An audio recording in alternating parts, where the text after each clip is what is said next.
Welcome back to the Playlist Push YouTube channel.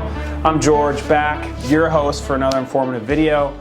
Today, let's jump right into it. We're talking about SEO, search engine optimization. So what does that mean? Maybe sometimes you hear friends that work in marketing talk about SEO. What does it mean? SEO is essentially taking a piece of content and optimizing that so it'll find the right audience and the people you want to attract, the people you want to read that article, people that want to come to your business, or the people you want to listen to your song, whatever. So we're talking about SEO, but we're talking about SEO on Spotify today, and specifically with playlists. If you're an artist, if you're a label, if you want to be a curator, if you want to start making your own playlists, this video is for you. What's the most important part of a playlist is the title. You don't just want to name it something generic like hip hop playlist. You want to be as specific as you can, and you want to think about things that people would be searching for. People aren't always looking for genres when they're looking for music, right? They're looking for moods. A lot of people create playlists around music festivals, around famous locations in the world, dinner parties, things like that. So think outside the box and try to get away from the genre unless it's a very, very, very unique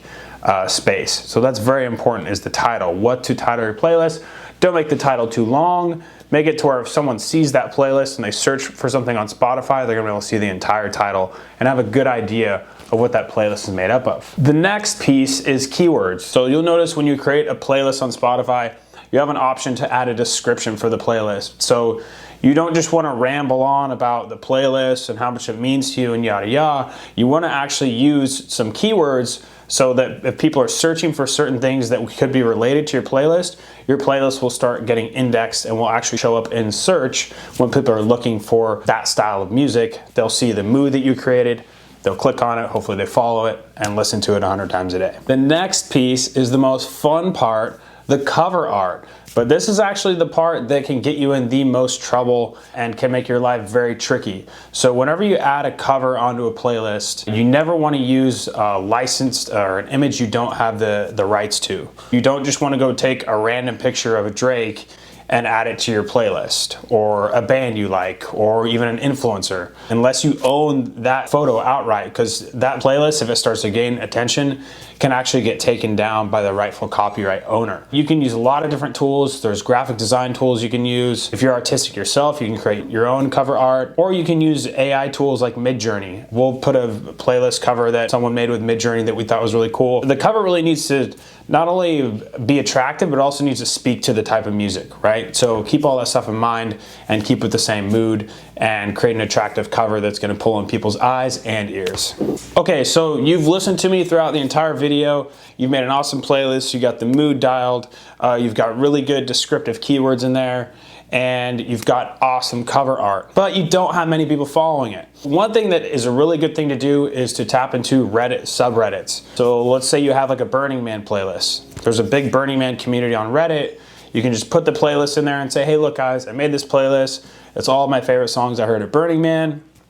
And hopefully people will start following that, and that can start generating some listens, some follows, some saves, and you can start seeing something happen. And this is like the grassroots part of it. Send it to your friends, get people you know to follow it, and you yourself should be listening to it as much as you can, because the way playlists are actually indexed on Spotify is based on listeners. So there could be a playlist that has 1 million followers that has only 5 people listening to it at the time, and there could be a playlist that has 12 followers that has all 12 people listening to it.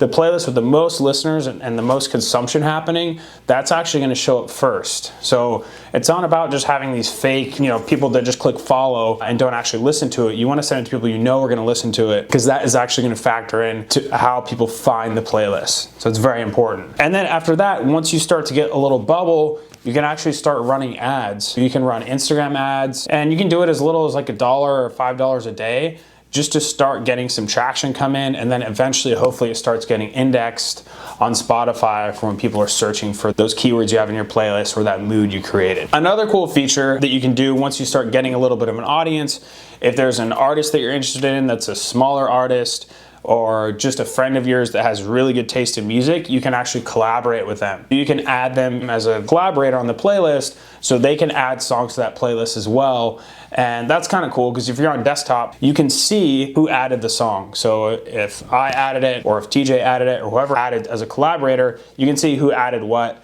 and then you can kind of filter through it as you see fit. This is nice because it also adds an extra person that can help you to promote that playlist and gain more listeners. The next thing you want to do is, once you got the playlist up and running, you've got some followers coming in, maybe you've got a collaborator, you've got cool artwork, like I said, you want to encourage people to interact with the playlist. So, you know, send it to your friends or make a story about it, why you created it, put it on Instagram. You can tweet it out to people, get people's feedback. And one thing that people will say, they'll say, hey, look, I have this lo-fi beats playlist, you know, are there any good artists that I'm missing? And usually stuff like that on Twitter will pick up quite well. You get a lot of artists DMing you or messaging you or replying to the tweet. So encourage interaction and shareability once you get the playlist built up and actually has some followers. After that, you want to start monitoring metrics around the playlist. As just a normal user on Spotify, you can see how many people are following the playlist, but it's kind of hard to tell how many streams are coming from it and things like that, unless you click on the different artist profiles that have been in there a while and see where you're showing up on their discovered section. And that's also another perk, is if you're on a smaller artist discovered on section, once they find that artist, they'll click on your playlist because you'll start showing up in the playlist that they've been added to. And you can also use tools like Chartmetric to help you monitor the growth over time of the playlist and make sure it's still cruising instead of logging into Spotify and checking your followers each day. That pretty much wraps up our video on SEO for Spotify playlists. We'll link to a couple playlists that we think are interesting down below that were basically created and grown in the same way, just for context, so you can guys see different moods and different things to work off of. Please don't forget to like and subscribe if you enjoyed the video, share it with a friend, and thanks for tuning in.